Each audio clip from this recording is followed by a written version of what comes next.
Joining us now, one of our favorites, Yogi Roth. What does this guy not do? He's got a book, Five-Star Quarterback. Yep. He's on the Big Ten Network. He's part of the Elite 11. He's calling games. Yep. He's got a podcast, the Y Option Podcast, which, by the way, John Mateer's going to be on the next episode. He coached college football. The guy does everything, and we incredibly good looking. He is, good-looking dude. Come on. He checks every box. Yogi Roth joining us now. Yogi, good morning to you. It sounds like you had a Halloween thing at the kids' school. Did Yogi Roth dress up this morning for Halloween? You know, I'm an absolute disappointment today. And then I'll say that, and I got to bounce back, okay? We did not start fast. We're going to finish strong. Every year, my wife is a rock star. She designs costumes pretty much from scratch. We have thrived, and we have brought it every year. And this year, with a Thursday and my trip to Nebraska pending in about an hour, I could not get dressed up, and I am currently on the way to the airport. But I did my best. I gave it everything I had. Probably wasn't good enough, but that's why we got to come back again. You go back, you check the film, you go over it, right? We'll analyze it, and we fix our fix our mistakes next year. Yeah. Go to the doctor. That's right. Yogi, when we found out we had to push you back a segment for it, we brought up, like, if Yogi Roth is going to a class Halloween party and he is dressing up, what do we see Yogi Roth as? I said incredibly good looking, great hair.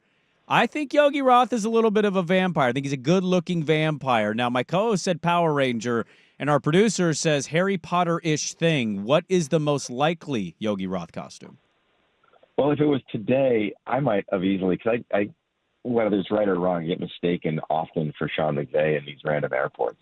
So I might have just put on like a Rams hoodie. Okay. I let the beard go until game day. Yeah. So I got a nice little scruff going right now. So I'd probably go down that road, but that would not fly in our family. Like, our oldest son is a Japanese anime character. Our youngest little guy is a dinosaur. We usually are fully painted out. It is always something that the collective does as a unit. So I probably wouldn't even have a choice. I just do whatever Amy says, and I'd smile and thrive in that regard. Yeah. While trying to do. Yeah, the only goal today, I told him today, the only goal is to give your candy away. That's Make right. somebody else smile. Yep. That's a great point. Well, my co-host is dressed up like a Pop-Tart, so we all do things for the people we love in our lives. This is how we operate on Halloween. Let's get to the football this weekend, Yogi. Oregon on the road at Michigan. I'll just start with that game. You were just talking about it. We picked it in our last segment. 14.5, I think, is the line. Michigan's still good defensively, but just really struggling offensively. What do you make of where the Ducks are at and a tough environment that they're going to in Ann Arbor this weekend? Yeah, it'll be their second toughest test to date, in my opinion. A couple reasons why. Number one, you reference the environment. Number two, they're the number one team in America. They're going to get everybody's best. But really, when it comes down to the game and once the emotion settles in, they're going to get the best version of Michigan this season. I was at Michigan in training camp, and I came out of there saying, Alex Orji's got to be the quarterback. He's the second best athlete by every metric within the weight room and the offseason program. How do you not play this guy? Well, they didn't play him. They didn't play him for a long time.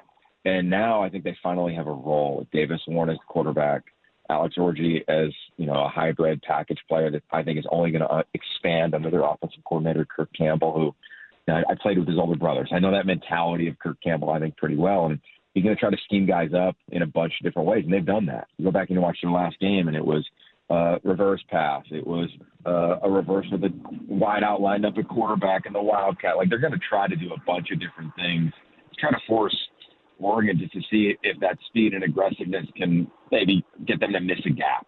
Challenge is that Oregon doesn't.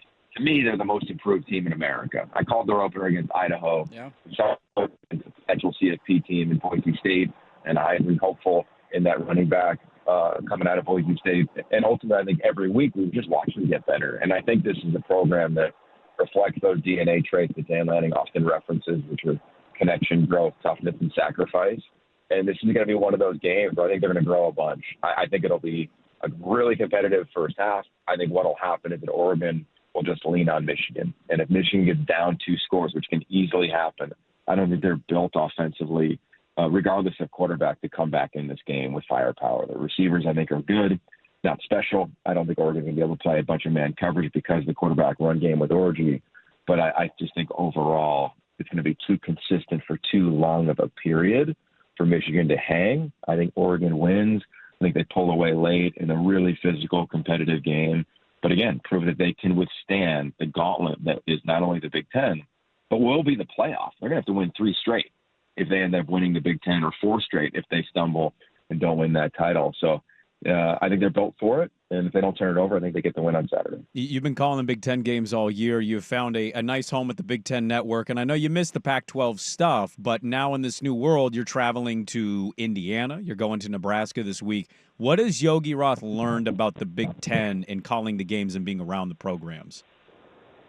Well, I always prided myself on the best coffee shop and yoga studio in every Pac-12 footprint. So I've learned where those are. I know where I'm going in Lincoln when I touch down and where I'm getting a latte in the morning. So I've learned that. I think on the football front, I think there's a few things. One is that it is just a bigger demo. I kind of hated to admit that in training camp when I started to feel it as I go around, but you just do. Right? I don't think, Oregon – maybe the number one team in the Pac-12 this past year, right? And I think SC and Washington, UCLA would be the same. I think SC losing to Minnesota just like losing to Cal. I don't think there's like this dramatic difference in talent from a year ago, at least in the Pac-12, to where the Big Ten sits this year. I don't feel that. I do feel the venues. The venues are awesome, man. Like I'm going to Lincoln. It's the 402nd straight sellout. They haven't been to a bowl game since 2016. I mean, think of that. That's just – it has been really impressive. Going to Indiana last week in standing room only, calling that game. It's just been – that part's been new and really enjoyable going to different venues. I think just as a fan of football, my biggest question coming in was how would these new teams navigate facing elite quarterback play? I don't think that league's had it. I think the backups at all the 4 schools that enter the Big Ten would start at a bunch of schools in the Big Ten right now. I think Oregon's got the deepest quarterback room in America, and all 3 would start at schools in the Big Ten. And I'm sure if Purdue was watching, they'd say, "Yeah, give me Austin Novosad." And I think I'm a huge Hudson Card guy, but I just think that it's really talented in the league. I think the one thing that has really stood out, probably XO-wise, is it's just limited possessions. That is true. Like when everybody talked about the physicality of the line of scrimmage, I don't think it was necessarily that. I just think the style of play. You're getting, I've called a bunch of games where each team has 1 possession in the first quarter. Yeah. You're just limited there. So I think as a play caller, I don't know the numbers, but I would bet 4 teams are going for it on 4th down. You're just trying to get that extra possession because you don't have it. And I think that does dictate terms as a play caller. And then I'll say the run game, that's been better than it was in the Pac-12. I thought the Pac-12 was always undervalued in this run scheme. When you look at Caleb Johnson, you look what Illinois did prior to their starting running back getting hurt. You look at Darius Taylor, you look at Kyle Monungai, like the backfield and the O-lines, how they lean on people, that's been a thing, and I think that's why we're seeing limited possession. Yeah, that's a good point. Yogi Roth is our guest. He does it all. Elite 11, Y Option podcast for John Matera is going to be on the next episode, Big Ten Network. His book, 5-Star Quarterback, you can follow him on Twitter at Yogi Roth. He's going to be on the call for Nebraska, UCLA this weekend. I think for all of us who are fans of Pac-12 schools, whether they left or not, you always got a little bit of Pac-12 in your blood, and I know you're that way, and I know you've been watching the Cougs and the Beavs this year. I'm curious to ask you about Oregon State. I think their fans are kind of split. Some are, this is the end, and how are we ever going to get back? Some fans are saying, God, take a chill pill. You lost half the roster and the coaching staff. What'd you expect this year?